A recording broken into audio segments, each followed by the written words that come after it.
Bismillahirrahmanirrahim. Assalamualaikum warahmatullahi wabarakatuh.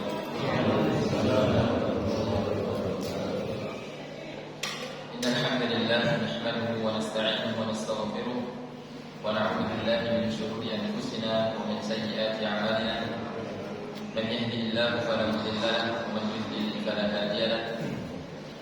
Asyhadu an la ilaha illallah wahdahu la syarika lahu wa asyhadu anna Muhammadan 'abduhu ورسوله لا نبي رسوله بعده.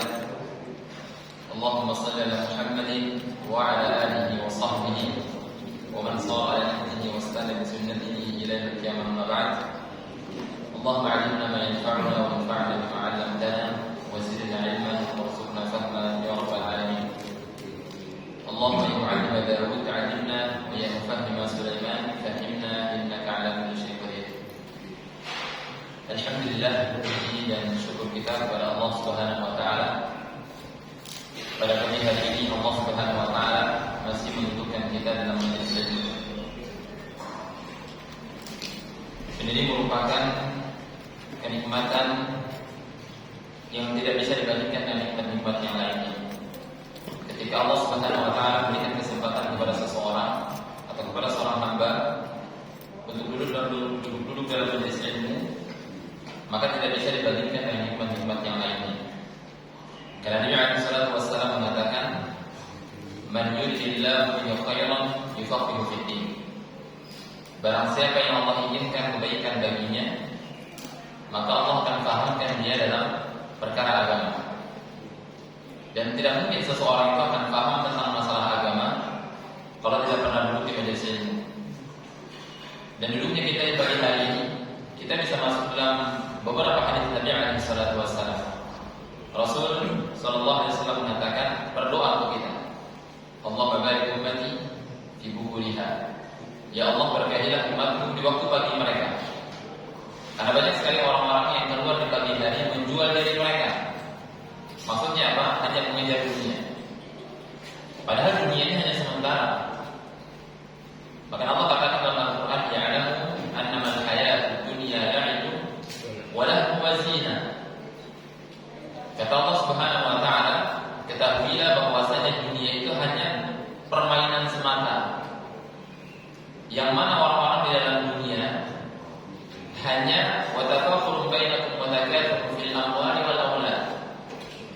Seseorang di atas muka bumi ini hanya mereka berbangga-bangga, saling memamerkan anak dan keturunan, kemudian dan harta. Dan itu dilakukan oleh manusia-manusia pada saat ini. Walhamdulillah. Mereka mati-matian mengejar dunia, dan dunia semakin menjauh dari mereka. Dan mereka lupa atas kematian yang datang kepada mereka tanpa ada izin terlebih dahulu. Allah mengatakan, "Wa likulli ummatin ajal, fa idza jaa ajaluhum la yasta'khiruna sa'atan wa la yastaqdimun." Setiap seseorang dan setiap umat itu punya masa tenggang, punya masa waktu. Dan ketika ajal itu sudah datang kepada diri seseorang, tidak bisa dimajukan, tidak bisa dimundurkan. Dan kita lihat bahwasanya orang Babilania, mereka meninggal dunia tanpa sakit, meninggal dunia. Bahkan dengan sakit pun berbulan-bulan tidak meninggal dunia. Ini menandakan bahwasanya kematian itu datang kepada kita tanpa mengenal dulu, tanpa memandang kepada kita siapakah kita, apakah kita seorang raja, seorang pemimpin. Intinya ketika kematian takdir itu datang kepada kita, maka kita jadi sampean. Pertanyaannya, bekal apa yang sudah kita siapkan untuk kembali kepada Allah Subhanahu wa taala? Padahal semua itu nanti, semua perilaku kita di atas muka bumi ini, perbuatan-perbuatan yang pernah kita lakukan di atas muka bumi ini, Allah akan minta pertanggungjawaban. Bahkan nikmat kesehatan yang diberikan pada saat ini kepada kita akan ditanya.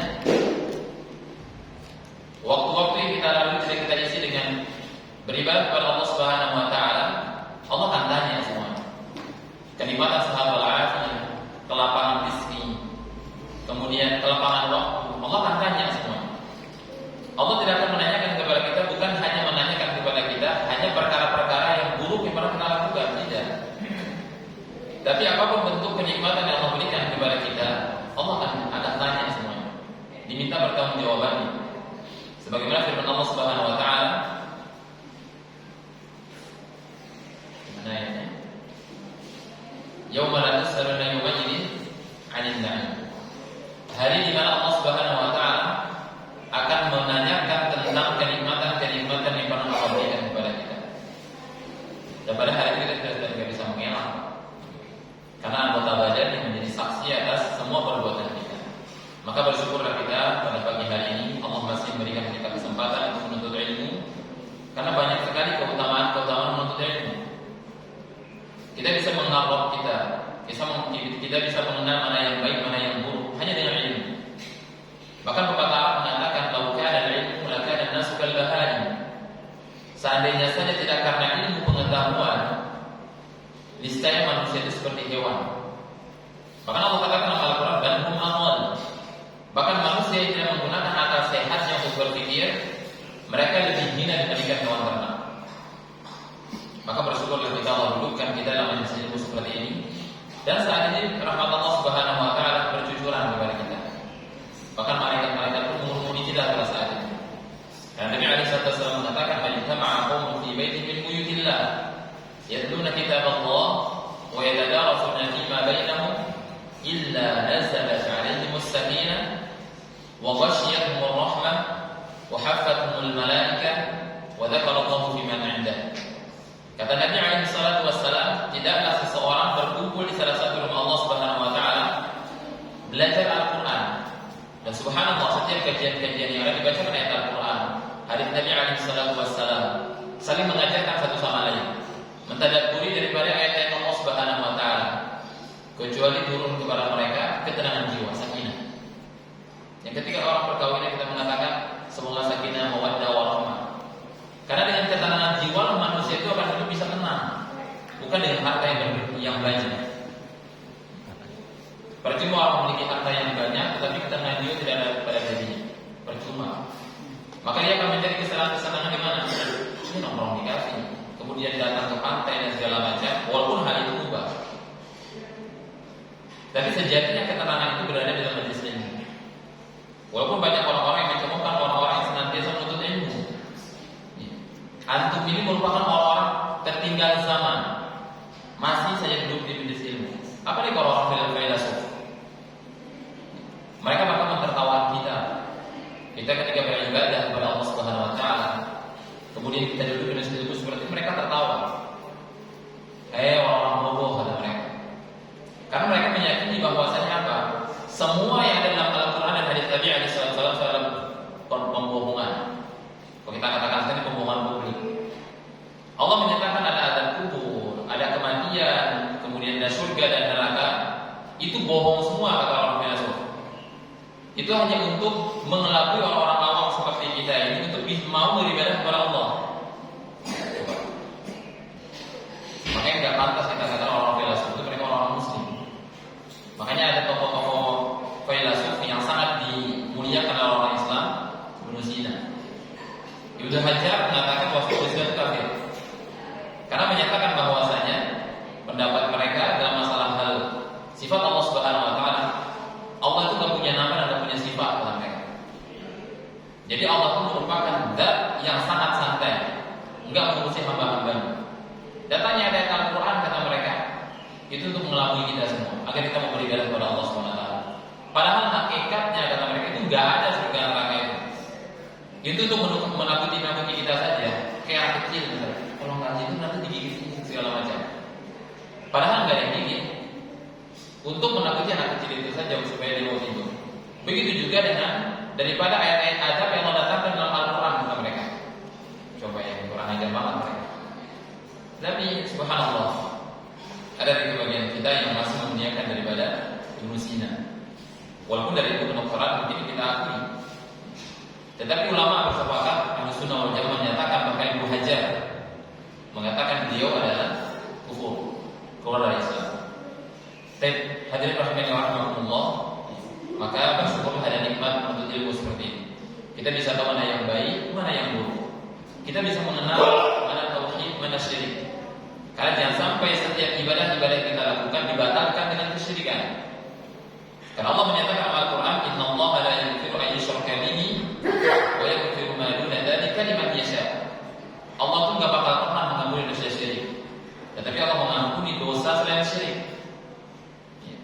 Dan syirik akan membatalkan seluruh amalan kita, tidak ada gunanya. Maka bersyukurlah kita duduk di majelis ilmu seperti ini, ya, mendekatkan diri kepada Allah Subhanahu wa taala dan ikhlaskan niat kepada Allah Subhanahu wa taala. Dan kita masuk dalam pembahasan kita terakhir daripada sujud tilawah. Ya. Kalau nggak salah, ya, sujud tilawah. Sampai kita ulang sedikit daripada pengertiannya supaya dia bisa bersambung dengan pembelajaran berikutnya. Sujud tilawah mungkin sering kita dengar sujud tilawah itu apa? Sujud tilawah adalah huwa sujudul ladzi sababu tilawah aw sama'u ayatin min ayatis sujud fil Qur'anil Karim.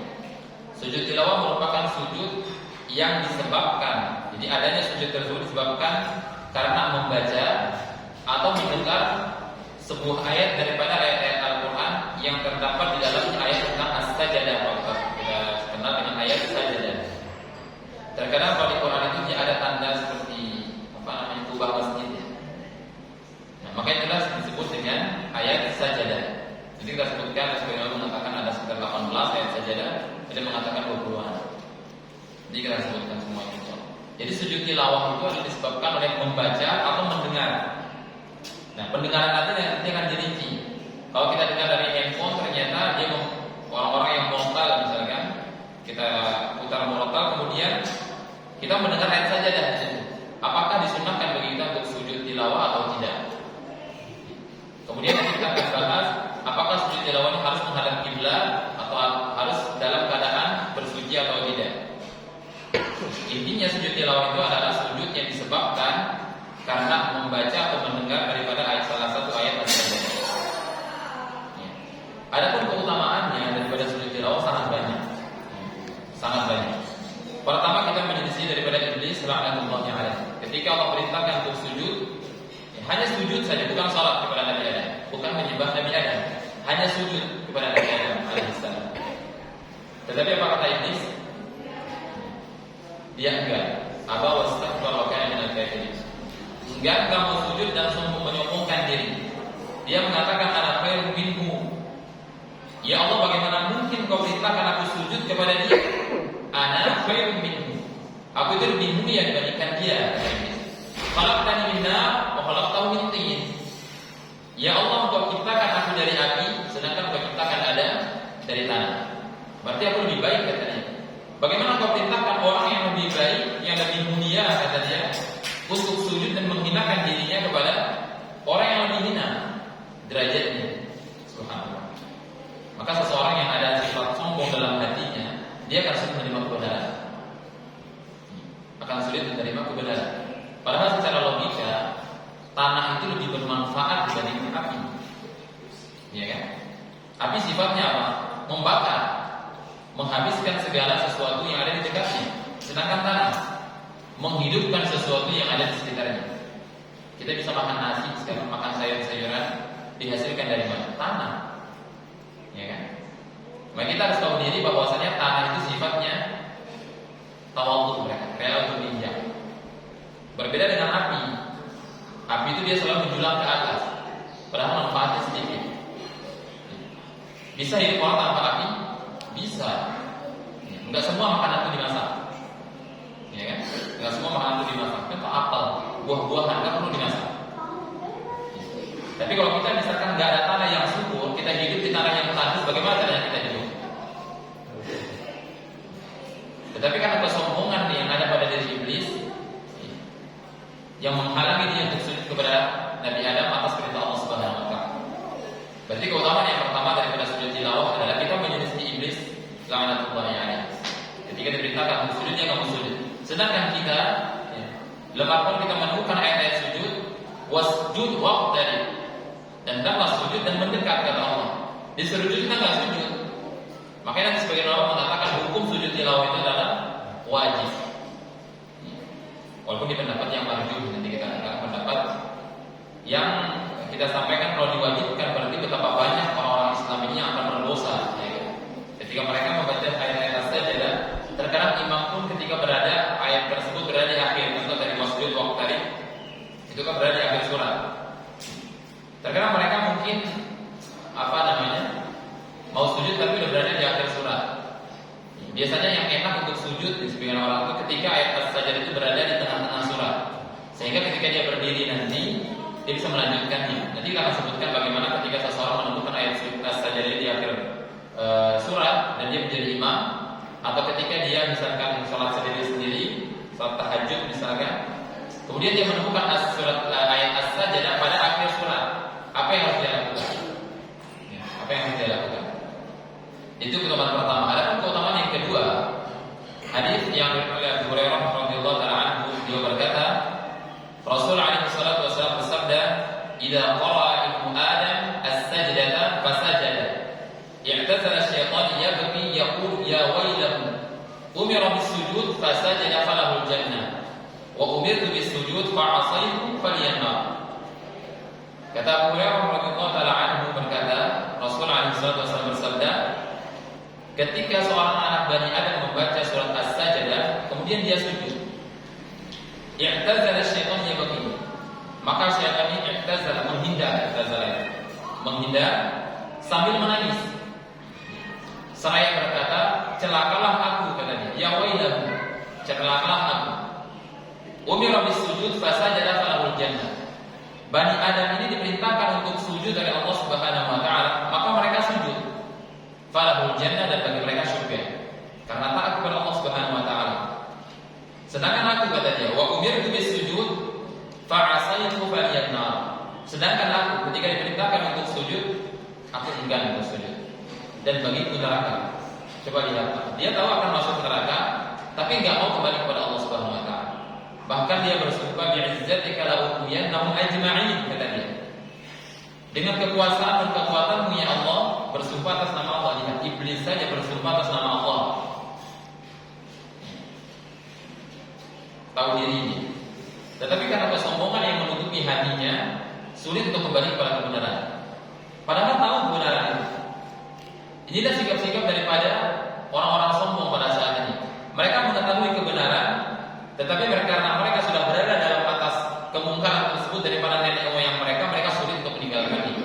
Dan ini sifat-sifat orang-orang Yahudi, orang-orang musyrikin terdahulu.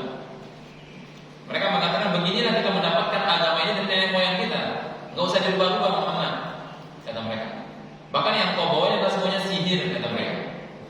Mereka meminta pembuktian, dibuktikan tentang masalah itu, mereka tidak menerima. Jadi orang yang sombong adalah orang yang paling sulit untuk menerima kebenaran. Ya. Karena pada diri mereka merasa mereka berada di atas kebenaran, sehingga mereka mati-matian untuk mencari pembenaran atas ibadah atau perbuatan yang mereka lakukan selama ini.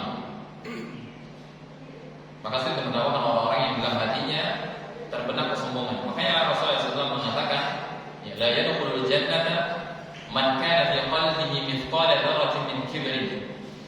Tidak akan masuk surga, kata Nabi SAW, orang yang di dalam hatinya terdapat sifat sombong walaupun sebesar biji sawi. Dzarrah.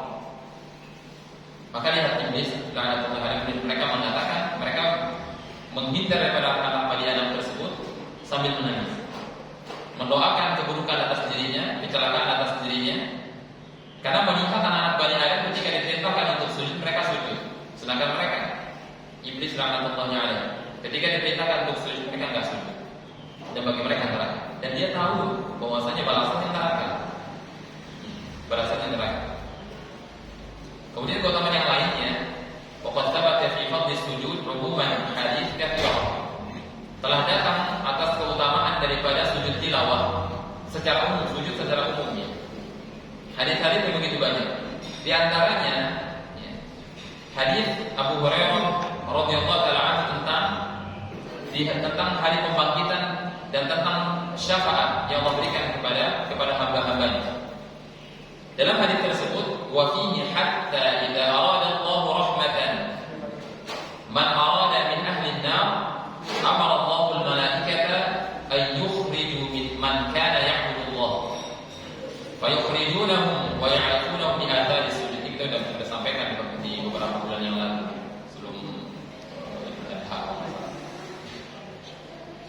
maka ketika Allah Subhanahu wa taala menginginkan rahmat bagi hambanya, berarti apa? Tidak ada seorang pun yang masuk surga dengan amalannya. Tidak ada seorang pun yang masuk surga dengan amalannya. Lalu buat apa kita beramal? amalan yang kita lakukan adalah kembali kepada diri kita untuk menggapai rahmatnya Allah Subhanahu wa taala. Ketika Allah sudah cinta dengan hamba, maka apapun yang kita minta Allah akan berikan. Tetapi sebaliknya, Allah benci dengan seorang hamba, ya, seberapapun cara kita untuk berdoa sampai kita menangis darah, Allah tidak akan berikan sesuatu tersebut. Maka kita harus memperhatikan sesuatu yang membuat Allah cinta kepada kita. Maka disini disebutkan bahwasanya ketika Allah Subhanahu wa taala menginginkan rahmat, ya, daripada penghuni neraka, Allah Subhanahu wa taala memerintahkan malaikat untuk mengeluarkan mereka yang mana mereka pernah menyembah Allah Subhanahu wa taala. Jadi hadis ini menyatakan juga bahwa semua orang beriman itu yang punya iman walaupun sekecil apapun akan dikeluarkan dari nerakanya Allah Subhanahu wa taala. Hanya sedikit kita tidak pernah tahu berapa lama mereka dalam nerakanya Allah Subhanahu wa taala. Kemudian mereka dikeluarkan. Baik, bagaimana cara malaikat mengenal mereka? Sedangkan yang dalam neraka itu banyak dan malaikat tidak mengetahui hal yang gaib. Maka Rasul mengatakan wa ya'rifuna bi athari sujud. Malaikat itu mengenal daripada hamba-hamba Allah Subhanahu wa taala yang pernah menyembah kepadanya daripada bekas-bekas sujud mereka. Maka dalam hadis lain nanti dikatakan bahwasanya seluruh anggota badan ketika dimasukkan ke dalam neraka oleh Allah Subhanahu wa taala akan dilahap oleh api kecuali anggota-anggota yang kita gunakan untuk sujud. Tidak bisa dimakan oleh api. Karena itu digunakan untuk beribadah kepada Allah Subhanahu wa taala. Ini menyatakan juga bahwasanya seluruh tempat yang kita gunakan untuk ibadah akan menjadi saksi di hadapan Allah Subhanahu wa taala. Maka waharamallahu 'ala an ta'kula athara sujud. Kita sampaikan tadi, Allah mengharamkan atas api neraka untuk melahap daripada bekas-bekas sujud yang ada pada diri seorang hamba. Fa yakhrujuna minan nar, maka mereka pun keluar daripada dalam nerakanya Allah Subhanahu wa taala. Fa kullu ibni adam ta'kuluhu an-nar illa athara sujud. Dan setiap anak Bani Adam yang mereka ditakdirkan untuk masuk ke dalam nerakanya Allah Subhanahu wa taala karena dosa-dosa yang pernah mereka lakukan akan dilahap semuanya oleh api neraka kecuali bekas sujudnya. Ini keutamaannya. Maka ada seorang sahabat yang memohon kepada Nabi alaihi salatu wasallam, siapa? Rabi'ah bin Ka'ab al-Aslami. Minta kepada Nabi alaihi salatu wasallam untuk menemani Nabi alaihi salatu wasallam di dalam surga. Dia mengatakan, ya, annahu sa'ala Rasulullah sallallahu alaihi wasallam murafaqatahu fil jannah. Rabi'ah bin Ka'ab al-Aslami meminta kepada Nabi alaihi salatu wasallam untuk menemani beliau di dalam surga. Maka Nabi alaihi salatu wasallam mengatakan, "A'inni 'ala nafsika bi kathratis sujud." Ya. Maka bantulah aku atas dirimu, kata Nabi alaihi salatu wasallam, ya. "A'inni 'ala nafsika," supaya engkau bisa bersama dalam surga dengan memperbanyak sujud. Ya. Dan memperbanyak sujud. Dan sujud di sini secara umum, baik itu sujud tilawah, kemudian sujud dalam sholat atau sholat-sholat sunnah yang kita lakukan. Berarti apa? Hadis ini banyak sekali faedah-faedah yang dapat kita ambil. Bahwasanya nasab seseorang itu tidak bisa membantu dia ketika dia tidak beramal. Maka jangan pernah tertipu dengan nasab seseorang. Maka Rasul mengatakan ada sebuah faedah, man battala amaluhu lam yusri'hu amaluhu lam yusri'hu nasabuhu. Barang siapa yang amalannya lambat, maksudnya dia beramal seadanya, maka nasabnya pun tidak bisa menolong dia. Setinggi apapun nasab dia, kalau dia tidak beramal beribadah kepada Allah Subhanahu wa taala, tidak bisa memberikan pertolongan kepada mereka. Sebagaimana ketika paman Nabi alaihi wasallam Abu Thalib ketika meninggal dunia, Rasul mengatakan apa?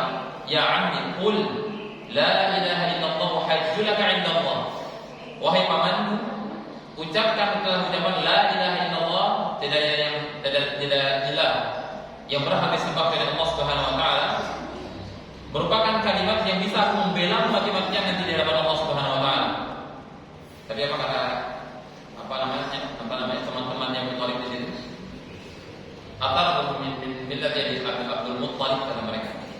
Apakah engkau benci terhadap agamanya Abdul Muttalib? Dan kamu akan kembali atau mengikuti daripada agama yang dibawa oleh Muhammad.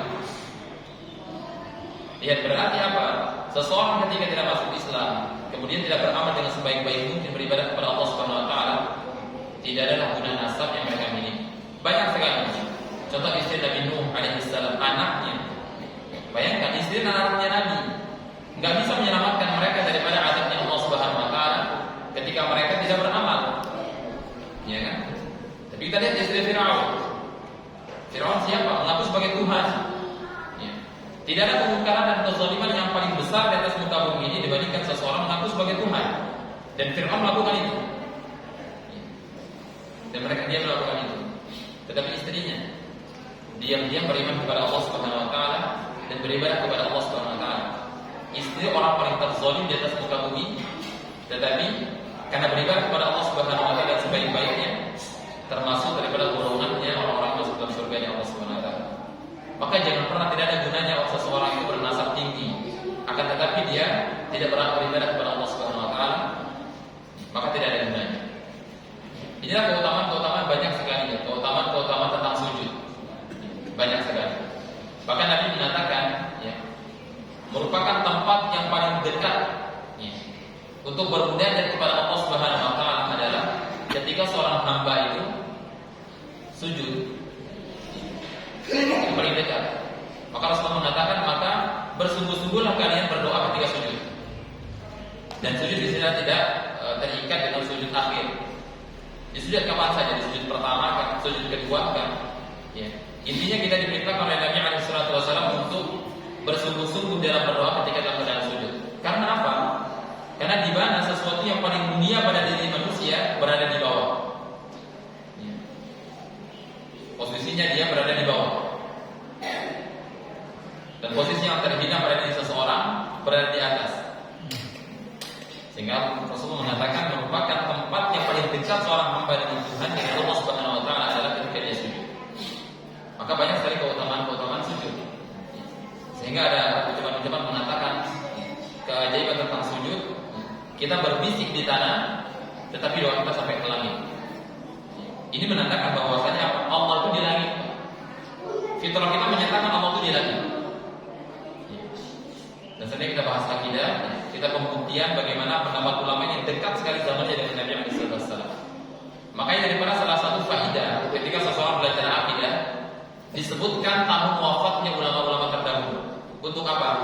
Untuk pembuktian bahwasanya inilah pendapat mereka yang dekat zamannya dengan Nabi SAW. Mereka yang menikah 270-an, 200 sekian, dan lain sebagainya. Pendapat mereka menyatakan bahwa saya sepakat Allah itu di langit. Dan fitrah manusia menyatakan itu. Coba ketika aku berdoa, ketika menghadapkan tangan ke atas langit, hati itu mesti menuju ke langit itu. Kemudian kita beralasan, ya kan kiblatnya doa itu di langit, Ustaz. Baik, kalau kiblatnya doa ke langit, kenapa nggak berdoa sampai terlentang?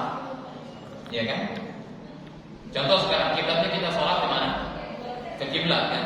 Boleh nggak kita istilahnya badannya hadap sana, kemudian muka kita saja menghadap ke kiblat? Boleh? Sah ibadahnya? Sah sholatnya? Tidak. Ya kok tidak? Sedangkan yang harus menghadap ke kiblat hanya wajahnya saja kan? Tetapi harus seluruh badan kita menghadap kita. Begitu juga dengan doa, kita mengatakan bahwasanya langit merupakan kiblatnya untuk berdoa. Kenapa kita nggak berdoa sambil terlentang? Agar seluruh badan itu menghadap ke langit. Iya kan? Cuma fitrah manusia menyatakan bahwasanya nggak bisa dikelabui. Orang mengatakan Allah di mana-mana, misalnya kita katakan Allah bahkan nggak di atas, nggak di bawah, kemudian nggak di kiri, nggak di kanan, di mana-mana. Ketika kita sampaikan seperti itu, tetapi fitrahnya manusia menyatakan Allah itu di langit. Allah itu di langit. Gak bisa kita puji. Ketika mereka mengatakan asyhadu an la ilaha illallah, mereka menuju ke atas. Itu menandakan bahwasanya Rabb kita di langit. Ya, tapi karena kita nggak bahas kaidah, kita nggak membahasnya yang lebar. Tapi intinya adalah Allah berada di langit. Nah kemudian banyak orang mengatakan ketika sujud kita berdoa, ya berbisik ke tanah, tetapi didengar oleh zat yang berada di langit. Kemudian tentang hukum daripada salat, daripada sujud tilawah. Sudah kita sampaikan di beberapa bulan yang lalu juga bahwasanya sepakat ulama bahwasanya atas ya disyariatkannya daripada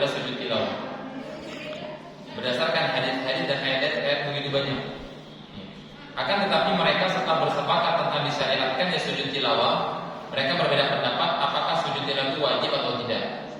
Menjadi dua pendapat. Yang pertama mereka mengatakan wajib, dan ini merupakan mazhabnya Ats-Tsauri, kemudian Abu Hanifah, dan riwayat yang datang dari Imam Ahmad. Dan ini pendapat yang dipilih oleh Syekhul Islam Ibnu Taimiyah. Beliau mengatakan wajib. Jika kita mengambil pendapat ini, berarti kapanpun kita menemukan atau mendengar daripada ayat as-sajdah, wajib bagi kita untuk sujud. Ya, wajib bagi kita untuk sujud. Sehingga kalau kita pahami daripada ucapan ini, ya, bagaimanapun keadaan mereka, baik dalam keadaan berhadas maupun dalam keadaan mutahhir, orang yang suci, ya, ketika mereka membaca atau mendengar daripada ayat as-sajdah, serentak mereka harus langsung sujud. Berdasarkan mereka mengatakan wajib. Karena seseorang ketika dia duduk misalkan, kemudian mendengarkan daripada ayat as-sajdah tanpa ada wudu, ya, kemudian ketika mendengarkan ayat sajdah tersebut, mereka langsung spontan untuk bersujud kepada Allah Subhanahu wa taala. Ini menurut pendapat yang pertama.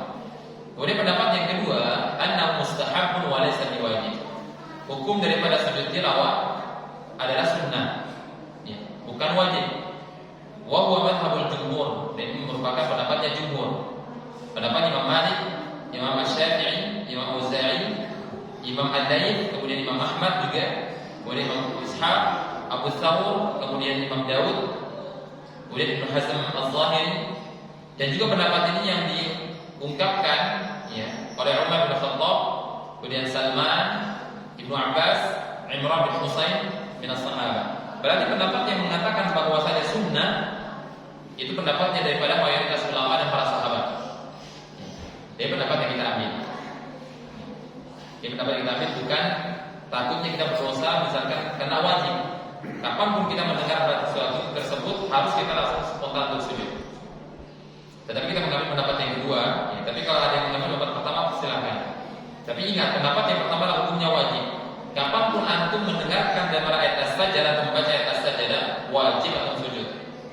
Yang namanya wajib, nggak bisa ditinggalkan. Sekali antum tinggalkan maka antum berdosa.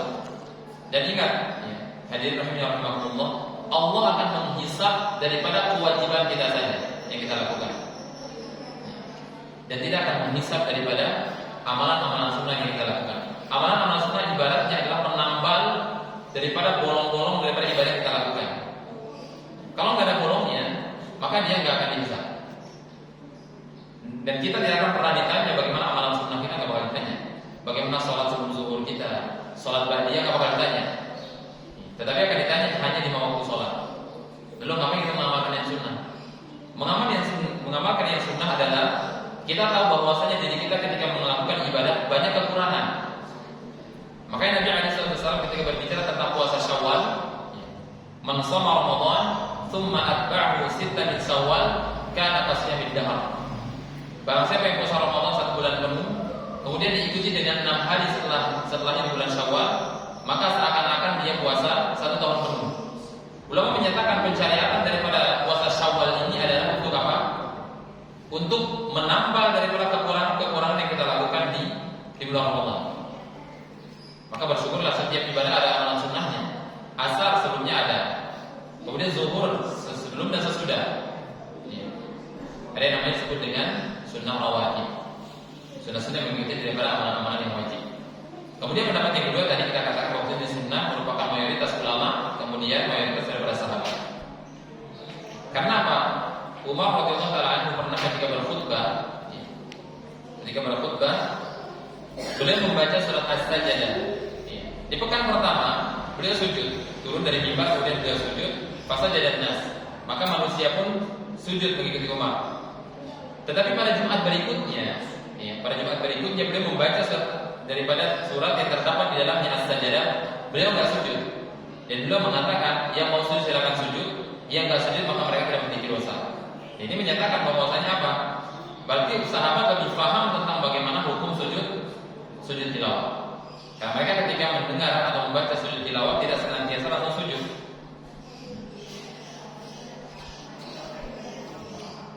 Baik, inilah daripada hukum daripada sujud tilawah, pengertiannya, kemudian dalil keutamaannya, kemudian hukumnya. Kemudian kita berpindah kepada hayat sujud tilawah, bagaimana sih bentuknya sujud tilawah itu. Ittafaqal fuqaha ala anna sujud tilawah yahsulu bi sajdatin wahidatin. Sepakat para ulama bahwasanya sujud tilawah itu hanya satu kali sujud. Hanya satu kali sujud, berarti bukan kita sujud kemudian kita duduk, kita sujud lagi. Hanya satu kali sujud. Wa yakunu sujudu ala hay'ati sujudi fi sholati tamaman, kata mereka. Dan bentuk sujud tilawah itu sama seperti sujud ketika kita sholat.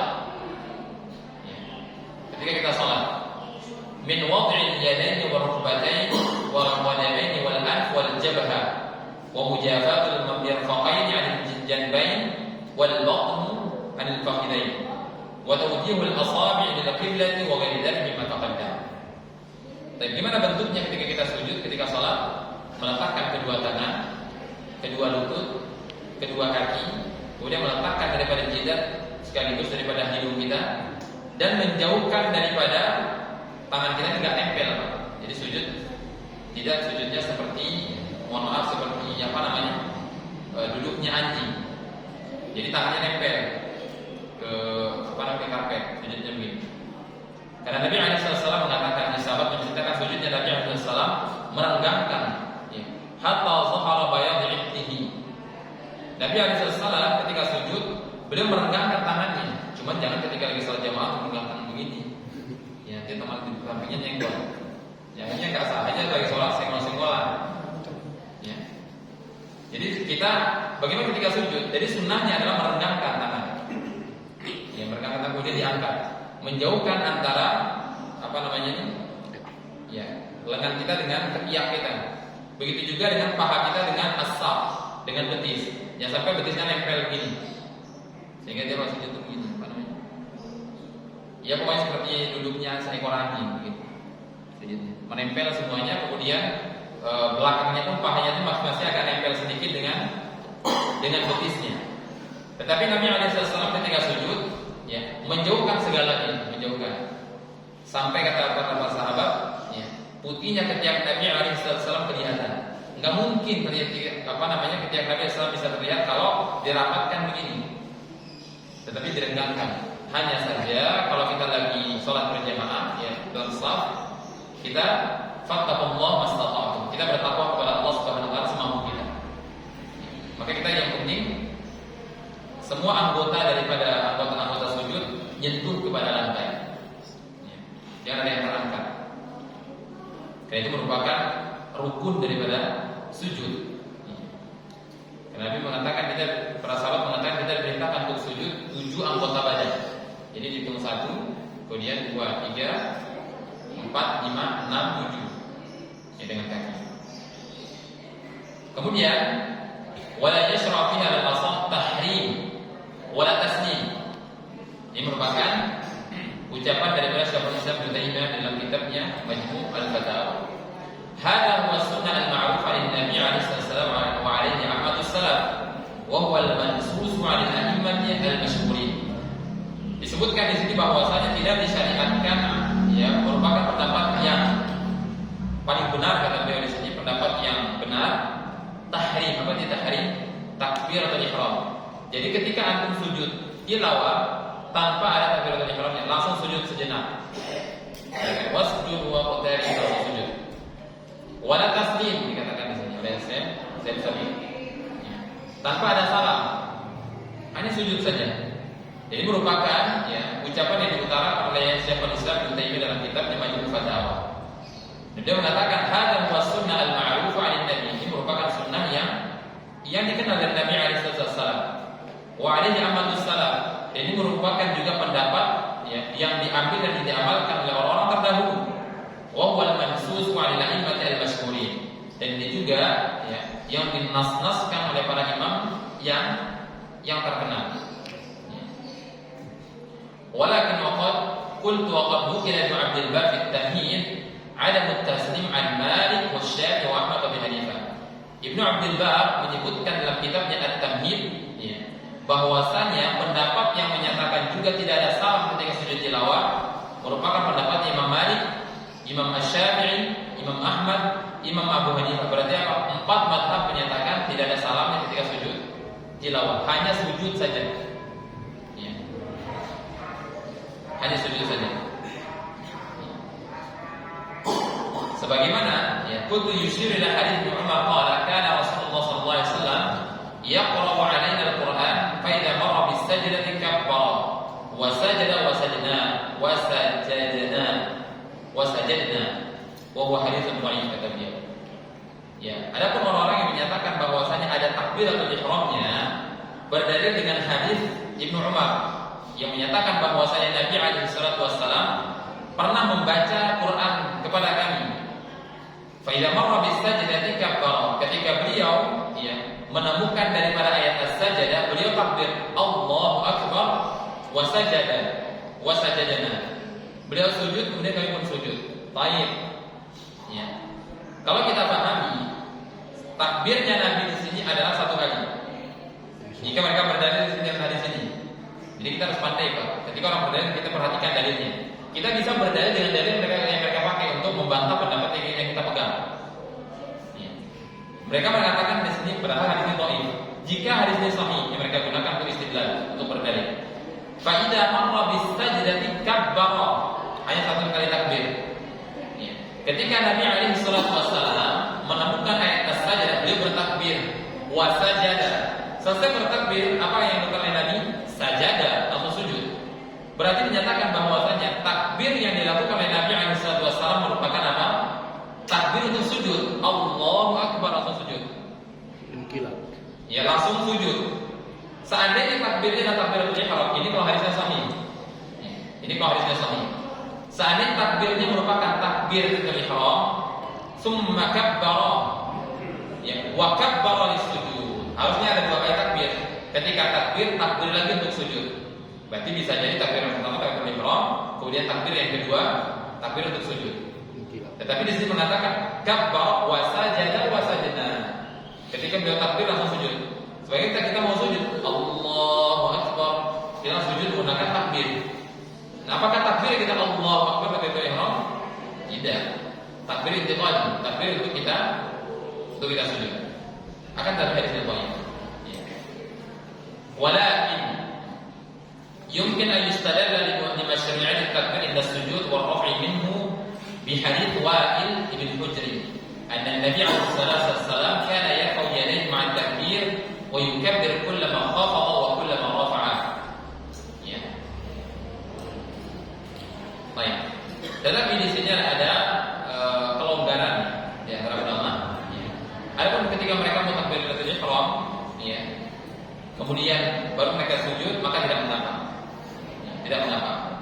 Karena ada hadis datang dari Wa'il bin Hujr bahwasanya Nabi alaihi wasallam kana yarfa'u yadayhi ma'a takbir. Nabi mengangkat kedua tangannya ketika takbir, wa yukabbiru kullama khafadha wa kullama rafa'a. Dan beliau pun ya ketika mau turun khafadha, ketika mau turun beliau bertakbir. Dan ketika mau bangkit juga dari sujud beliau bertakbir. Ya. Beliau bertakbir. Jadi ketika ada orang yang menyatakan ada takbiratul ihramnya, maka di sini merupakan ulama yang meluaskan daripada pendapat mereka. Kadzalika insyaallah wallahu a'lam. Ya. Maka begitu juga apabila mereka melakukan hal seperti itu, maka tidak mengapa. Tetapi al-afdal an yakuma man arada sujud tilawati fi shalah, thumma yahud bi sujud tilawah wa huwa madhhab al-Hanabilah wa ba'd mutaakhirin al-Hanafiyyah wa wajh al-Syafi'iyyah wa ikhtar Syekhul Islam Ibnu Taimiyah. Baik, yang afdal kata mereka di sini, ya, yang afdal bagi mereka yang ingin sujud tilawah hendaklah berdiri terlebih dahulu. Ya, terlebih dahulu kemudian mereka takbir baru mereka sujud. Ya. Ini merupakan mazhab Hambali, Hanabilah, ya, orang-orang dari mazhab yang berbazhab Hambali, kemudian orang-orang mutaakhir daripada mazhab Al-Hanafiyah, orang-orang yang ulama-ulama yang mutaakhir, orang yang berada di akhir seperti ini berpendapat seperti itu. Dan ini juga daripada pendapat sebagian daripada ulama Asy-Syafi'iyah menyatakan bahwasanya harus berdiri terlebih dahulu itu lebih afdal. Tapi ketika untuk banyak orang lagi dari duduk langsung sujud juga nggak mengapa, tetap mendapatkan sunnahnya. Dan pendapat ini juga dipilih oleh Syekhul Islam Ibnu Taimiyah. Qalu bi anna al-qubur suqutun min qiyam wa qad qala ta'ala idza yutla 'alaihim yakhruna lil adqani sujada. Karena kata mereka al-qubur dalam bahasa Arab itu adalah jatuh dari atas ke bawah. Ya. Sebagaimana firman Allah Subhanahu wa taala ketika dibacakan atas mereka, mereka langsung turun dari atas ke bawah lil adqani sujada, mereka sujud. Ya. Ketika dibacakan daripada ayat as-sajdah, ya, maka mereka langsung dari atas ke bawah sujud. Dan al-qurur kata mereka suqutun min qiyam. Sedangkan al-qurur itu merupakan jatuh dari atas. Jadi habis berdiri baru ke bawah. Wa illam yaf'al wa sajada min qu'udin fala ba's. Tetapi kalau dia melakukan berdiri terlebih dahulu, langsung ketika duduk langsung sujud, maka tidak mengapa. Dan ini merupakan mazhab Imam Syafi'i dan jumhur daripada sahabat. Sebagaimana Umar. Kalau Umar ketika lagi khutbah langsung sujud ketika membaca ayat as-sajdah. Adapun Nabi SAW ketika di salat, ya, sujud tilawah, kemudian para sahabat sujud, hatta la yajidu ahadan makana sujud, maka jabhatahu kata mereka. Sampai-sampai ya, orang-orang kami ini para sahabat itu sampai mereka menemukan tempat mereka untuk meletakkan daripada kening mereka ketika sujud. Karena mereka ketika menemukan sesuatu yang baru dilakukan oleh Nabi SAW, mereka berlomba-lomba. Karena mereka tahu takutnya yang Nabi lakukan ini merupakan wahyu dan menjadi syariat kewajiban atas mereka. Sampai mereka berlomba-lomba tidak ada, sampai-sampai mereka hampir tidak menemukan tempat sujud. Maka ini daripada kaifiyah. Bagaimana kita untuk sujud tilawah? Sujud tilawah sebagaimana kita sujud biasa dalam salat, ya, tidak ada perbedaannya. Baik.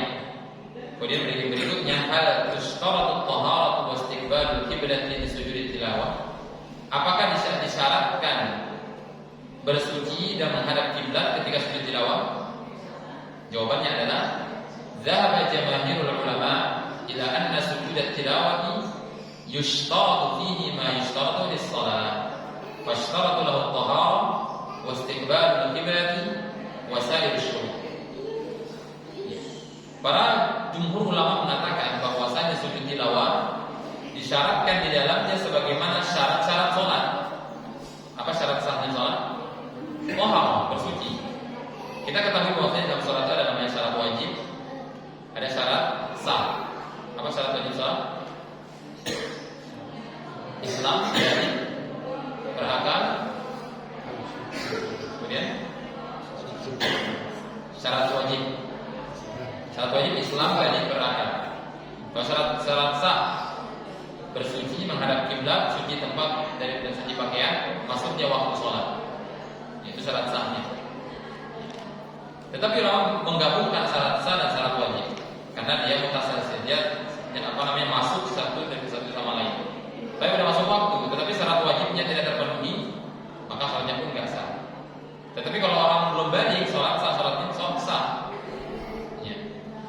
Tetapi ketika dia nggak Islam melakukan sholat, ya nggak sah sholatnya.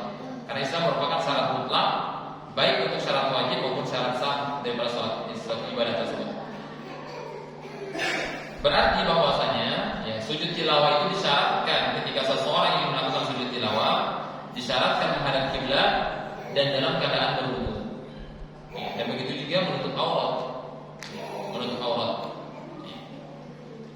Bainama dhahaba Ibnu Hazm wa Syaikh al-Islam Ibnu Taimiyah ila 'adam ishtirat syai'un min dhalika li anna as-sujuda laysa bi salat bal huwa ibadah.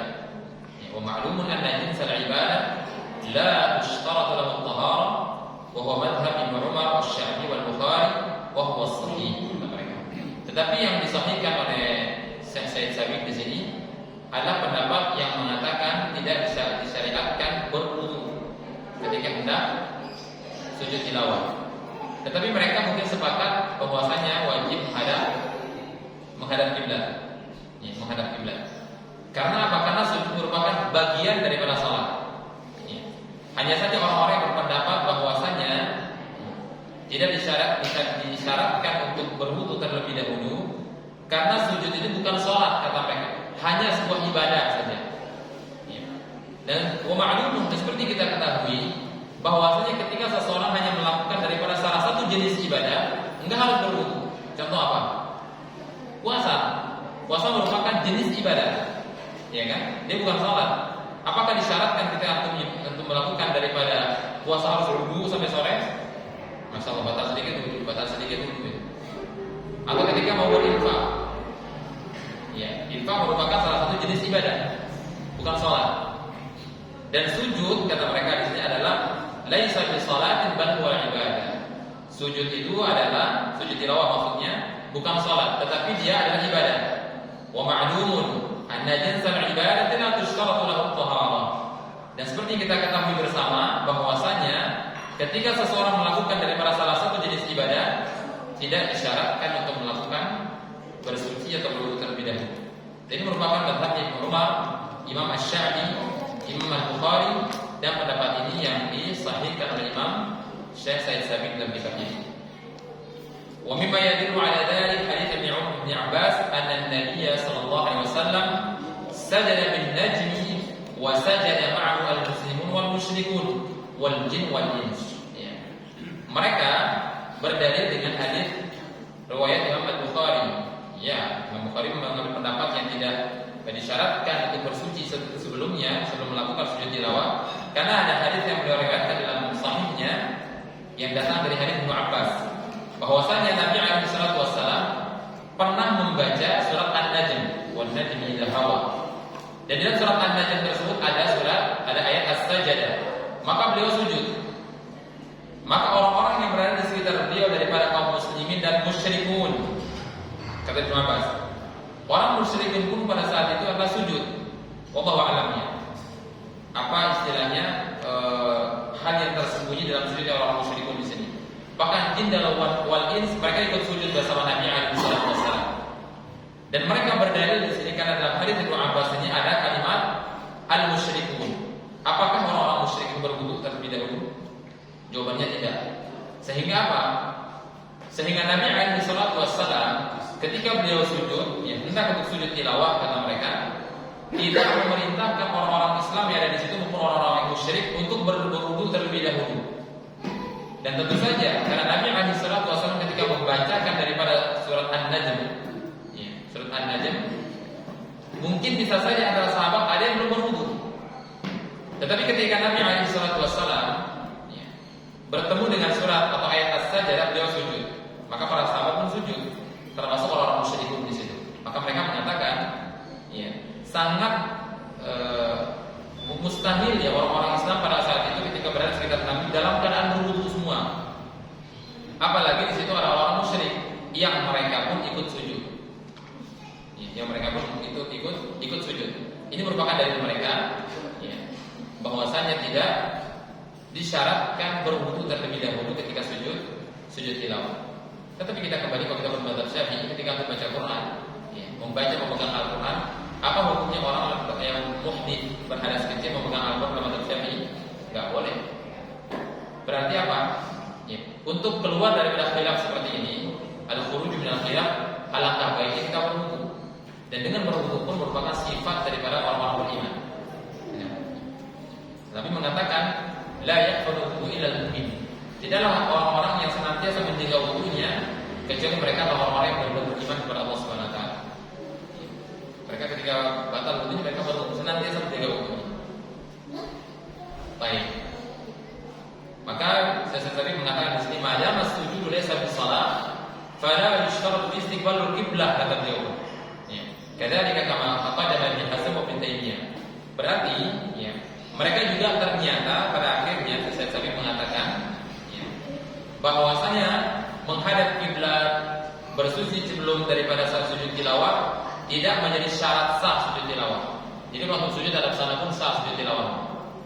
Mungkin kita lihat dari segi adabnya dalam melakukan sujud menyelisih daripada adab. Sama hanya untuk berdoa. Afdalnya berdoa membelakangi kiblat atau menghadap kiblat. Menghadap kiblat, ya kan, menghadap kiblat. Semua ibadah kaum muslimin itu yang sifatnya tertuju kepada Allah Subhanahu wa taala. Maksudnya daripada kaifiyahnya itu kiblatnya menghadap Ka'bah. Ya.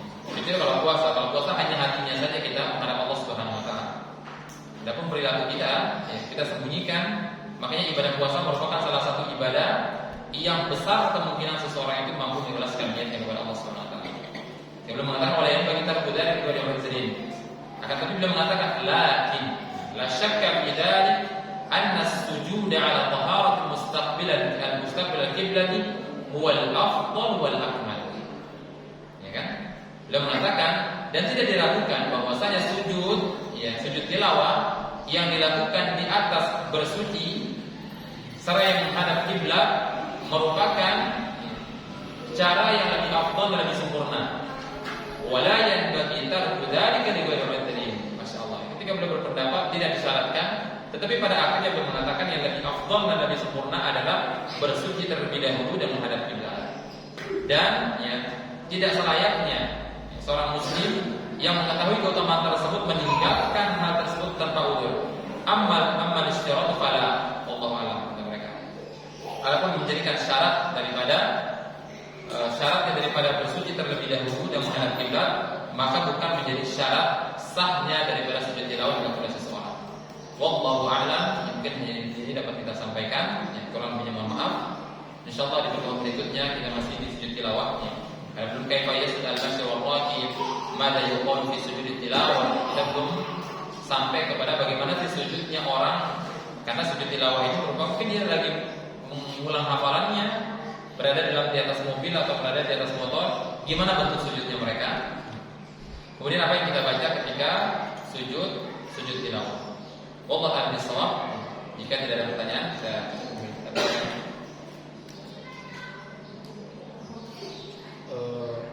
Bismillahirrahmanirrahim. Assalamualaikum warahmatullahi wabarakatuh. Assalamualaikum. Mau bertanya tentang takbir. Sebetulnya ada berapa sih takbir? Takbir. Takbir dalam sujud tilawah. Takbir dalam sujud tilawah. Apapun jenisnya. Jenis takbir. Nah, tadi takbiratul ihram apa? Takbir intiqali Sama takbir intiqali. Ada dua berarti ya? Iya. Ada takbir ziyadah. Takbir az-ziyadah. Di takbir ihram itu menjadi rukun. Adapun takbir az-ziyadah dan takbir intiqali merupakan sunnah. Kalau az-ziyadah takbir az-ziyadah ketika kita salat Idain.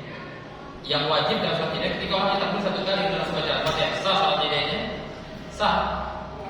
Tetapi ulama mengatakan bahwasanya berbeda pendapat juga. Ada yang mengatakan 7 kali takbir pertama selain takbiratul ihram, sehingga berjumlah 8 takbir.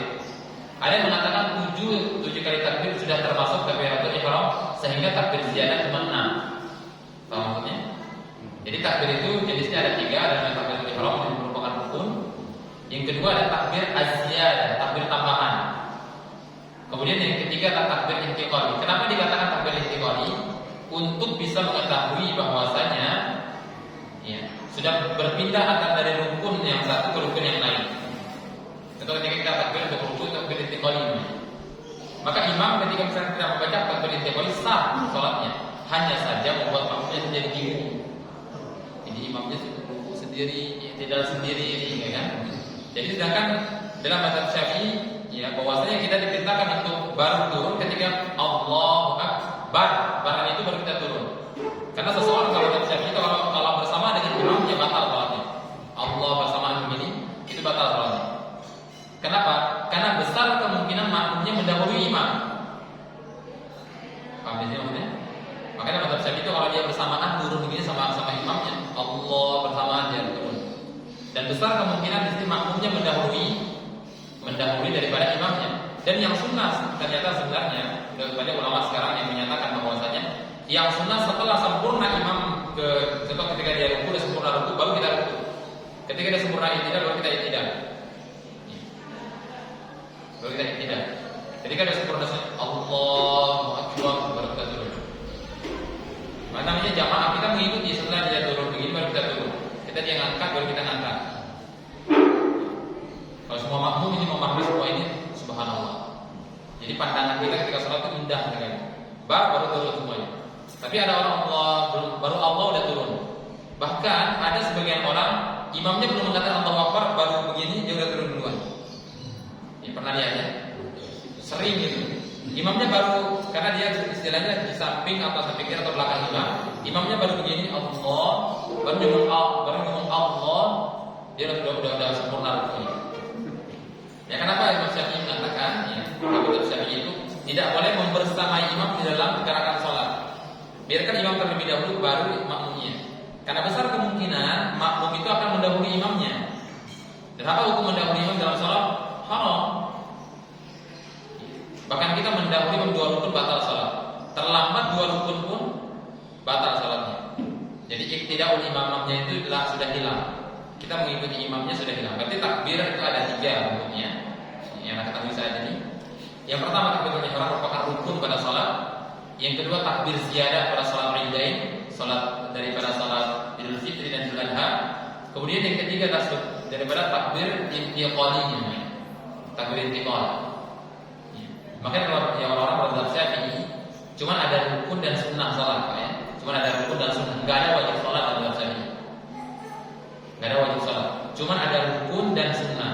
Hanya saja sunnahnya mereka nanti terbagi menjadi 2. Ada sunnah ab'ad, ada sunnah hayat. Nah sunnah hayat ini sunnah yang pada mazhab yang lain, dan sunnah ab'ad itu wajib sholat pada mazhab yang lain. Paham maksudnya? Jadi maksudnya kalau dalam mazhab yang lain, kalau siapa yang meninggalkan wajibnya sholat secara lupa karena lupa, ya, maka disunahkan untuk sujud sahwi. Sujud sahwi. Hanya saja kalau mazhabnya karena menyatakan wajib, kalau meninggalkannya secara sengaja, maka sholatnya batal. Karena mereka mengungkapkan itu wajib. Kalau dalam mazhab Syafi'i, ya, kalau meninggalkannya pun secara sengaja tidak membatalkan sholat. Salah satu daripada sunnah ab'ad adalah tahiyat awal. Tahiyat awal itu sunnah ab'ad. Makanya kenapa dalam mazhab Syafi'i, ya, ketika Allahu Akbar imamnya lupa daripada tahiyat awal sudah sempurna berdiri, kalau kembali batal sholat. Kenapa? Karena dia sudah masuk ke dalam rukun, merupakan derajat tertinggi rukun ini. Kalau dia kembali kepada sunnah, batal sholatnya. Sebenarnya diungkapkan oleh daripada Sahih Zubat sebenarnya. Bahwa mereka mengatakan bahwasanya barang siapa yang lupa daripada tahiyatul awal, ya, kemudian sudah berdiri sempurna kemudian kembali, maka sholatnya batal. Sholatnya batal. Karena dia dari rukun yang sudah sempurna, kemudian dia turun kepada derajat yang rendah. Nah, kemudian bagaimana Ustaz kalau makmum? Kita tahu imamnya ini enggak tahiyat awal. Gimana keadaan makmum? Apakah kita tahiyat dulu baru naik ikutin imam, atau kita ikut aja imam untuk naik? Ikut imam. Ikut imam untuk naik. Karena kalau tahiyat, imam nanti dari rukun iktidal ketinggalan 2 rukun itu. Sehingga apa? Iktidal imamnya itu sudah hilang. Mengikuti imamnya sudah gugur, sehingga antum lebih menuju kepada sholat sendiri nanti akhirnya. Kecuali dalam perkara kalau imamnya naik untuk rakaat tambahan. Ya, tadi dia sholat misalkan sholat asar 4 nih, kita yakin itu 4, tetapi imamnya ragu naik ke 5 rakaat. Ya, apakah imam harus naik ke 5 rakaat? Tidak, karena dia yakin. Kecuali kalau imamnya ragu. Maka kita beri sholat, misalkan ada yang naik, ada yang duduk, berarti yang naik itu ragu juga bersama imam. Tapi yang duduk kalau dia yakin, maka kita ucapkan subhanallah. Dan ucapan subhanallah bukan memaksa imam untuk kembali kepada yang dilupakan, tidak. Hanya untuk mengingatkan dia, kamu ada yang lupa nih gitu. Tapi terkadang orang subhanallah nggak mau duduk, subhanallah nggak mau duduk, lupa terus gitu ya. Jadi harus kita pahami subhanallah untuk mengingatkan imam dia ada lupa. Imamnya udah berdiri, subhanallah, enggak duduk imam. Nanti mengucap lagi, hampir seluruh kamu dengan subhanallah. Jadi imamnya ragu, turun lagi, batal kalau itu. Ya. Karena banyaknya jemaah yang tidur di belakang. Ya. Subhanallah. Jadi saya takbir 3 tadi, ihram, iqadi dan takbiratul ziyadah. Makanya kemarin yang bertanya itu, Ustaz kami kemarin sholat, ya, imamnya hanya takbir sekali, langsung baca al-Fatihah. Apakah kami harus mengulang daripada sholat id kami satu keluarga atau tidak? Saya katakan enggak. Karena takbir ziyadah bukan menjadi syarat sah sholat. Yang menjadi syarat, menjadi rukun sholat itu adalah takbiratul ihram. Takbiratul ihram. Kecuali kalau imamnya enggak takbiratul ihram, tiba-tiba baca al-Fatihah, enggak sah. Ya. Makanya yang membatalkan sholat, yang harus mengulang sholat itu adalah ketika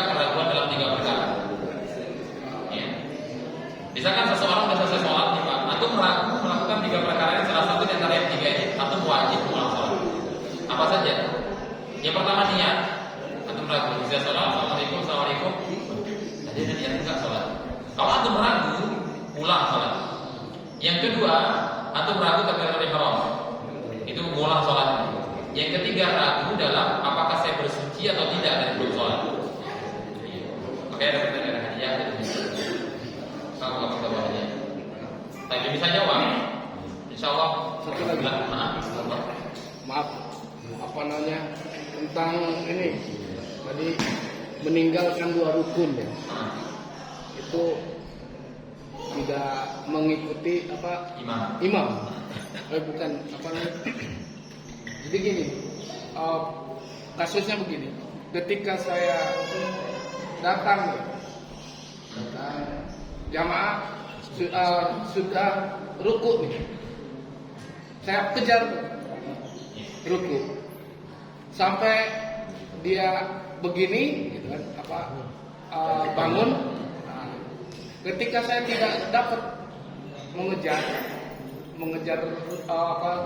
ruku itu sah atau tidak, terus kemudian ketika misalkan saya mengejar itu, apakah kan Fatihah rukun, takbiratul ihram rukun, saya ketinggalan tuh itu. Saya bagus. Bagaimana?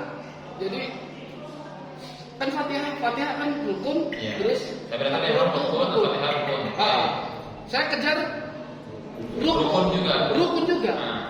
Bagaimana? Meninggalkan rukun untuk mengejar rukun, itu pertanyaannya kan? Ya. Meninggalkan rukun untuk mengejar rukun, gitu.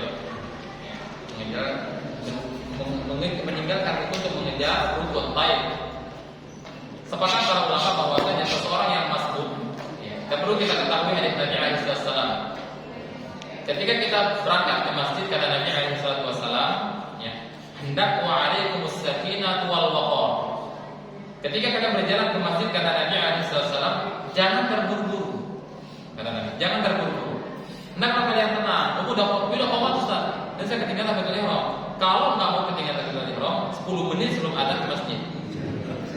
Iya kan? Jadi itu syaratnya. Kalau kamu ketinggalan takbiratul ihram 5 atau 10 menit sebelum adzan ke masjid. Atau kita tahu dari pihak qomatnya 15 udah adzan nih. Baru adzan 15 menit lagi. Ini berarti bisikan setan nih. Akhirnya ketinggalan. Kecuali memang ada hajat sakit perut misalkan, karena ya tidak boleh kita sholat ketika kita menahan batai, menahan dua sesuatu, menahan daripada buang air besar dan menahan daripada buang air kecil. Ya. Kemudian, tetapi ternyata kita cepat-cepat datang nih, udah ruku nih, bahkan kita lari sampai kita pun naik lantai, ya kan? Karena cepat, kemudian langsung masuk ke masjid. Baik, pernah terjadi zaman Nabi Alaihissalam, saking menjaganya sahabatnya terhadap sholat, jadi mereka berdua, pernah dengar misalnya? Kemudian mereka datang dari pintu belakang, sof dengan ada 3 sof. Dan mereka ketika udah ruku, mereka takbiratul ihram dari pintu itu. Dan kemudian ruku, maju sampai menuju sof. Dan terjadi ini, hadisnya sahih Pak. Pernah dengar? Belum. Jadi ketika itu sholat Nabi Alaihissalam, kemudian masuk 2 salam lupa nama sahabatnya. Itu ada kita 10 salam tentang syarat bulughul maram, tentang bab sholat. Kemudian mereka datang. Karena dalam ruku mereka tahu batasan akhir rakaat itu adalah ruku. Ya kan? Batasan akhir adalah ruku. Dan wajib bagi mereka takbiratul ihram. Kalau seseorang mengatakan takbiratul ihram langsung ruku, maka sholatnya enggak sah. Takbiratul ihram itu adalah rukun, sedangkan takbir intiqal itu sunnah. Antum enggak takbir habis ihram langsung untuk ruku tanpa Allahu Akbar, sah sholat antum. Tetapi kalau antum Allahu Akbar untuk ruku tanpa takbiratul ihram, enggak sah sholatnya. Kenapa? Karena apa arti daripada sholat? Apa sholat? As-sholat apa? Berjuang bitakbir, muqtadamatun bitaslim. Sholat itu adalah dimulai dengan takbir dan ditutup dengan salam. Ya. Kenapa dikatakan takbiratul ihram itu takbiratul ihram? Kenapa? Karena mengharamkan segala bentuk aktivitas kita di luar sholat.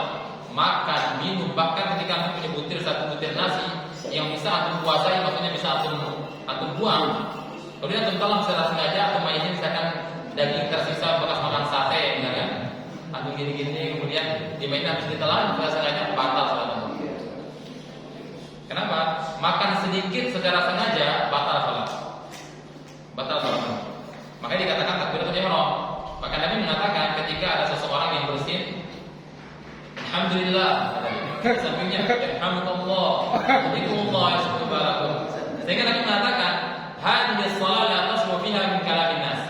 Salat ini kata Nabi alaihi salatu wassalam tidak pantas dimasukkan daripada ucapan-ucapan manusia yang bukan ucapan salat. Maka enggak boleh. Ya, ketika bersin, tapi orang yang mengucapkan alhamdulillah enggak mengapa. Tetapi yang tasbihnya alhamdulillah, itu masya Allah. Tapi itu di awal-awal Islam mereka masih berbicara dalam salat. Sampai turun ayat, ya, mana ayat hamidallah salatu wassalatul wusta wa qumu lillahi qanitin. Ketika turun ayat ini maka mereka langsung mendudukkan pandangan, tidak seorang pun yang berbicara. Kalau dulu di awal Islam, ya, kita lihat tafsir ayat ini di Ibnu Katsir itu, awal Islam mereka masih assalamualaikum waalaikumsalam, gimana kabar pergi sholat itu, mata mereka masih kiri kanan, insyaallah mana sapinya segala macam ceritanya. Tapi setelah itu turun ayat itu semua sudah fokus. Nah, berkaitan dengan yang tadi, ya, itulah keutamaan salat berjamaah. Sama hanya pertanyaan, Ustaz, apa hukumnya saya di sholat? Belum selesai saya subhana rabbiyal azim, langsung saya tahiyat, ya. Imamnya sudah salah. Apakah saya melanjutkan tahiyat saya atau saya ikut salat bersama imam? Ikut salat. Semua kekurangan makmum di dalam bacaan mereka, siapa yang tanggung? Imamnya. Imamnya yang tanggung. Makanya kalau kita tahu imamnya enggak tumanina, enggak usah sholat di belakangnya. Kenapa? Karena sholatnya dia secara sendiri saja enggak sah. Bagaimana memimpin orang? Tumanina di setiap rukun merupakan rukun sholat. Maka sebagian mengatakan 28 rukun itu, ada yang mengatakan 13 dan tumanina dimasukkan ke dalam setiap rukun. Kalau yang memisahkan setiap tumanina di setiap rukun, maka menjadi sekitar 28 rukun sholat. Ruku, habis itu tumanina, udah 2 rukunnya. Adapun bacaan ruku itu sunnah. Bacaan ruku itu sunnah. Subhana rabbiyal azim wa bihamdihi, subhana rabbiyal a'la, itu sunnah. Tetapi gerakan sujud dan rukunya itu rukun. Nah, kemudian kita baca Al-Fatihah tadi. Hadis Nabi alaihi salam ketika mengatakan fa'alikum bis-sakinati wal waqar, ya. Ya. Wa ma fatakum ma adraktum fasallu wa ma fatakum fa'atimu. Ketika kamu sampai masjid, kata Nabi, apa yang kamu dapati imam dan makmum di sedang salat ikuti. Dan apa yang tertinggal sempurnakan. Dan batasan daripada satu rakaat itu ketika ruku. Ketika ruku. Maka ketika sudah sempurna rukunya, sekarang ada orang yang memaksa diri. Sering ini kita sampai kita lihat. Datang, ujuk-ujuk datang, Allahu Akbar, ruku dulu, baru dia tidak. Dia ruku dulu sejenak, baru dia tidak. Dan ini enggak sah kayak gini. Karena Nabi mengatakan wa'alaikum bis-sakinati wal waqar. Tenang ketika datang salat, tenang. Apa yang kita datang dapat imam, kalau dia udah tidak, kita tidak. Ya. Kita tidak.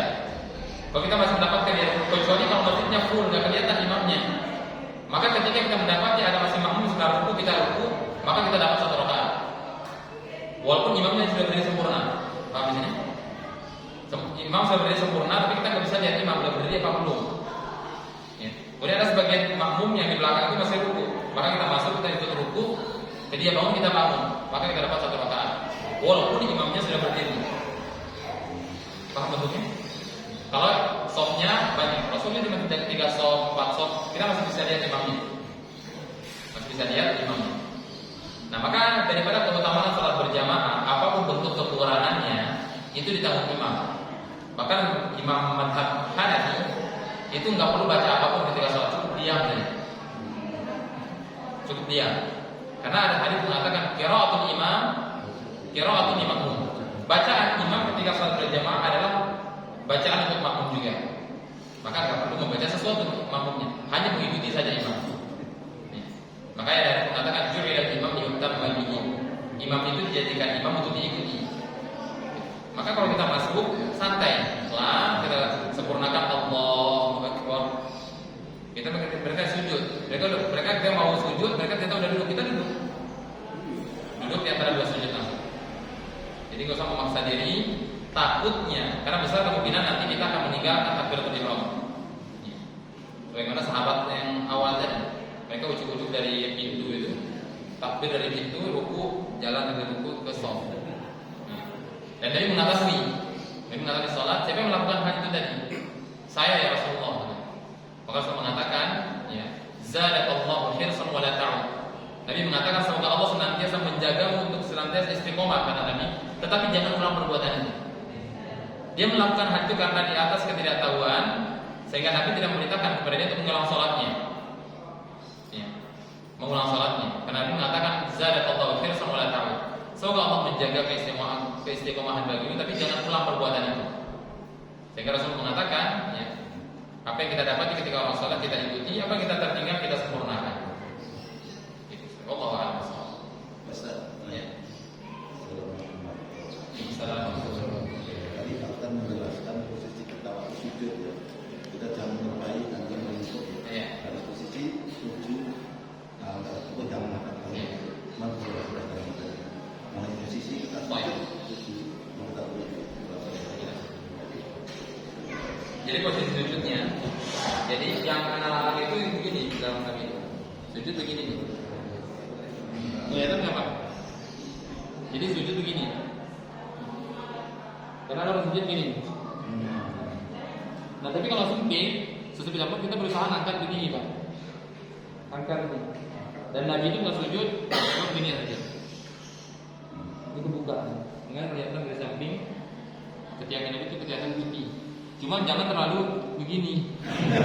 Ya. Karena ada orang salah menafsirkan hadis yang mengatakan fa'iyatu sujudah, maka Nabi memanjangkan sujudnya. Nah, panjangnya dari tafsir, ada panjang dari begini hingga sujudnya begini, hampir dia tengkurap. Ya. Ada yang mengatakan memanjangkan sujud itu adalah lamanya sujud.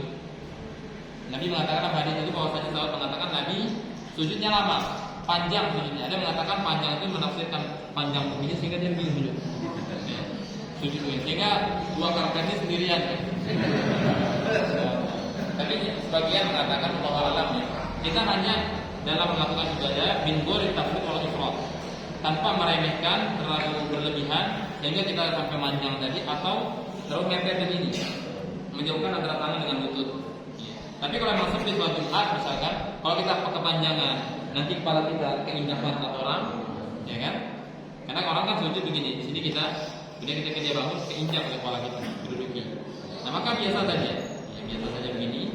Yang penting tangannya diangkat, tangannya diangkat. Yang dilarang adalah begini. Ini dilarang. Kita sujud di sekali namanya. Kalau sujud ke anjing begini, anjing kalau duduk begini dia. Jadi dilarang. Apa? Baik. Ya. Artinya dirapatkan apa direnggang? Nah, sebagian mengatakan ada yang diregangkan, ada yang dirapatkan. Tapi Aisyah mengatakan bahwa ketika Rasulullah sujud dan Aisyah pada saat itu tidur di dekat Rasulullah SAW sholat, beliau melihat bahwasanya kaki Rasulullah itu begini, begini, rata. Tapi hal yang diregangkan juga nggak apa-apa. Karena sebagian orang mengatakan diregangkan itu nggak apa-apa, tidak apa-apa. Cuma kalau untuk wanita, alangkah baiknya menggunakan yang rapat. Apalagi kalau mereka sholat di tempat umum. Nanti jangan direngangkan karena menimbulkan fitnah kan. Ada lagi yang lain? Tapi pertanyaan saya hadiahnya tapi di bulan depan. Hadiahnya bulan depan itu saya jawab. Baik. Dan cari jawabannya saya nggak jawab hari ini. Dan seseorang ketika dalam keadaan safar, ya, pasti dia kehabisan air dan tidak menemukan air. Apa yang dia lakukan? Tayamum. Baik. Ketika dia tayamum, ya, dia sholat menggunakan tayamum, maka suatu waktu dia mendapatkan air, dia berwudu kemudian sholat. Tetapi ulama mengatakan sholat yang kau lakukan dengan tayamum enggak perlu kau ulang. Perhatikan pertanyaannya, sholat yang dilakukan dengan tayamum enggak perlu diulang. Adapun sholat yang kau lakukan dengan wudu wajib diulang. Pertanyaannya kenapa?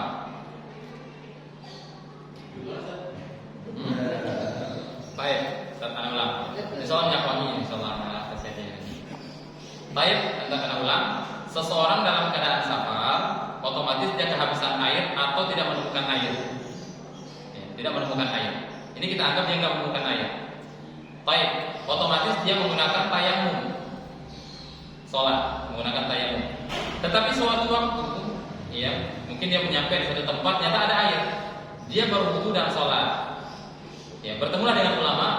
Ya, ulama mengatakan sholat-sholat yang kau lakukan dengan tayamum enggak perlu diulang. Adapun sholat yang kau lakukan dengan cara wudu harus diulang. Pertanyaannya kenapa? Bisa tayamum nggak diulang dengan wudhunya itu diulang. Padahal wudhu lebih tinggi derajatnya dibandingkan tayamum. Tayamum itu tidak menghilangkan hadas, hanya dia istibah harus sholat. Maka dalam mazhab Syafi'i kalau dia niat tayamum itu nggak boleh untuk menghilangkan hadas. Raf'il hadas nggak boleh dalam mazhab Syafi'i, nggak sah tayamum. Tetapi dia hanya untuk istibah harus sholat, untuk karena tayamum itu merupakan perbuatan yang bisa membolehkan untuk sholat. Ya, ada yang bisa jawab?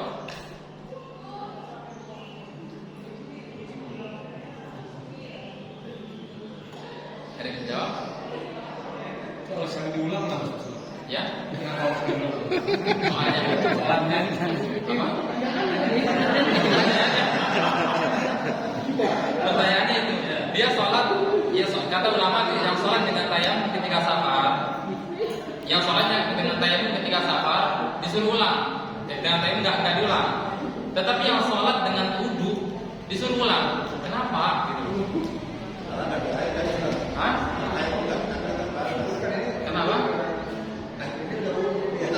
Jadi dia kan nggak nemukan air nih, akhirnya dia sholat dengan tayamum. Maka dia nyampe lah satu kampung yang ada airnya, dia baru wudu, kemudian dia sholat. Kata ulama, yang kamu sholat sebelumnya menggunakan tayamum nggak perlu diulang, tapi sholat yang kamu gunakan dengan air itu dengan wudu harus kamu ulang. Kenapa? Hah?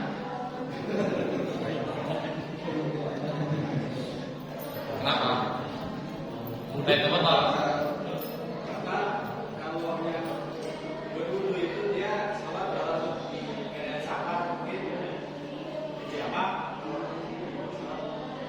Gimana? Ya.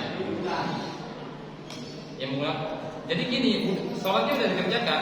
Yang menggunakan tayamum itu nggak diulang sholatnya.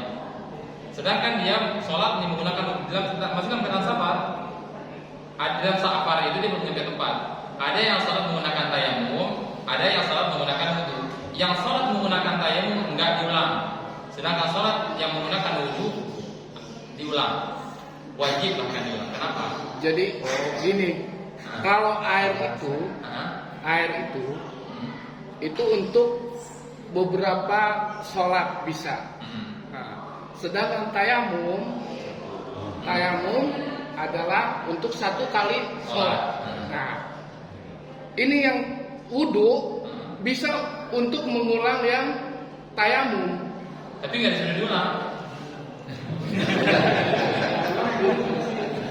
Jadi dia sholat zuhur nih, sholat zuhur menggunakan tayamum selesai.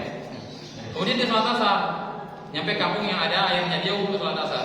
Kata orang, yang kamu sholat zuhur dengan tayamum nggak perlu diulang, tapi kamu sholat asar tadi menggunakan tayamum dengan menggunakan wudu wajib diulang sholat asar. Kenapa? Wudunya nggak batal. Darurat Ustaz. Darurat. Kalau darurat ngapain diulang? Gimana?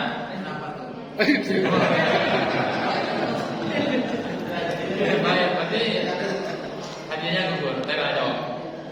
Yang menggunakan tayamum, ketika dia safar, otomatis dia pasti terjadi sesuatu pada dirinya. Junub. Orang junub ketika tidak mendapatkan air sholat menggunakan tayamum sah sholatnya. Sah. Karena dia sudah terbiasa menggunakan tayamum ketika sholat, senang dia gembira menemukan air. Aduh, sekarang saya bisa sholat menggunakan air tanpa dia mandi sebelumnya. Kemudian dia menggunakan wudu. Kemudian dia sholat. Kata Allah, ulang sholat yang menggunakan dengan wudu karena belum mandi. Nah, ngomong ada junubnya. Karena dia junub.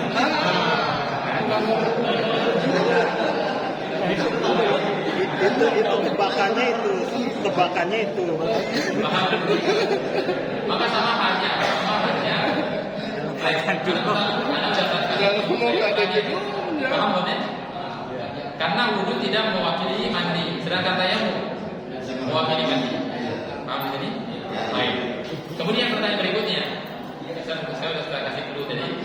Pertanyaan berikutnya. Hanya satu orang doang. Kemudian berikutnya adalah orang yang berpuasa melakukan hubungan suami istri di siang hari Ramadan, tapi tidak wajib bagi dia kafarah, hanya wajib bagi dia pokok doang. Kenapa?